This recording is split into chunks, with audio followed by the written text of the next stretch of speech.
চলতি বছরের মে মাসে বাজবে স্কাইপের বিদায় ঘণ্টা। 2 দশক ধরে সীমান্ত পেরিয়ে মানুষকে সংযুক্ত করে আসা এই ইন্টারনেট কলিং সার্ভিস আনুষ্ঠানিকভাবে বন্ধ করে দিচ্ছে মাইক্রোসফট। তবে স্কাইপের লগইন তথ্য দিয়ে বিনামূল্যে মাইক্রোসফট টিমস ব্যবহার করা যাবে। শিগগিরই উন্মুক্ত হবে এই সেবা।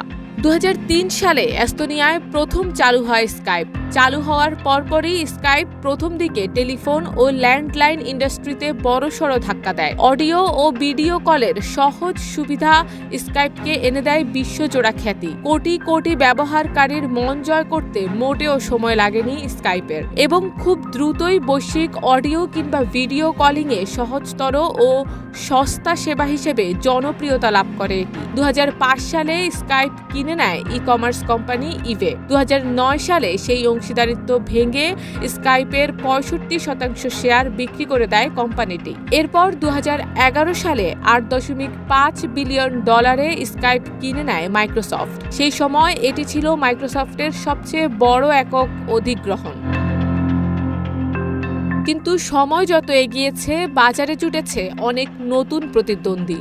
যেমন করোনা মহামারীর সময় ঘরবন্দির সময়ে আমরা কাছে টেনে নিয়েছি জুম, স্ল্যাক কিংবা ফেসটাইমের মতো নতুন সব অ্যাপকে। সময়ের সাথে সাথে নিজেদেরকে আপডেট করেছে এইসব কলিং সার্ভিসগুলো। কিন্তু সেখানেই বেশ বড়সড় একটা ধাক্কা খেয়েছে স্কাইপ। জুম, স্ল্যাক, ফেসটাইমের মতো সহজ এবং আরও নির্ভরযোগ্য প্রতিযোগীদের সঙ্গে তাল মিলিয়ে চলতে পারেনি এটি। এর প্রযুক্তিও ধীরে ধীরে স্মার্টফোন যুগের উপযোগী হতে পারেনি। অনলাইন মিটিং ও ভিডিও কনফারেন্সের চাহিদা আকাশচুম্বী। তখন মাইক্রোসফট স্কাইপের বদলে টিমসকে বেশি গুরুত্ব দেয়। অফিস ও কর্পোরেট গ্রাহকদের টার্গেট করে মাইক্রোসফট টিমসকে অফিস অ্যাপগুলোর সঙ্গে যুক্ত করে। 2017 সালে মাইক্রোসফট যখন টিমস চালু করে, তখন থেকেই এটি তাদের মূল অগ্রাধিকার হয়ে ওঠে। বছরের পর বছর ধরে মাইক্রোসফট স্কাইপকে তাদের অন্যান্য সফটওয়্যারের সঙ্গে একীভূত করতে ব্যর্থ হয়। এরপর থেকেই স্কাইপ ক্রমেই গুরুত্ব হারাতে থাকে। স্কাইপ যে এতদিন চালু ছিল, সেটাই অবশ্য অনেকের কাছে অবাক করার মতো খবর হতে পারে, কারণ মাইক্রোসফট বেশ কয়েক বছর ধরেই স্কাইপকে গুরুত্ব দিচ্ছিল না। স্কাইপ বন্ধ হওয়ায় ব্যবহারকারীদের জন্য টিমসের ফ্রি সংস্করণ থাকবে। স্কাইপে থাকা আগের ইউজার নেম, পাসওয়ার্ড দিয়েই তারা টিমসের ওই সংস্করণ ব্যবহার করতে পারবেন। সেখানে তাদের পুরনো চ্যাট ও কন্ট্রাক্ট সক্রিয়ভাবে স্থানান্তরিত হবে।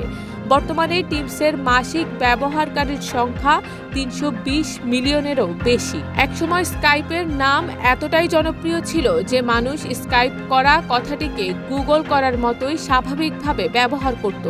কালের যাত্রায় এবার সেই চ্যাপ্টার বন্ধ হলো। শারমিন নিশু, ঢাকা পোস্ট।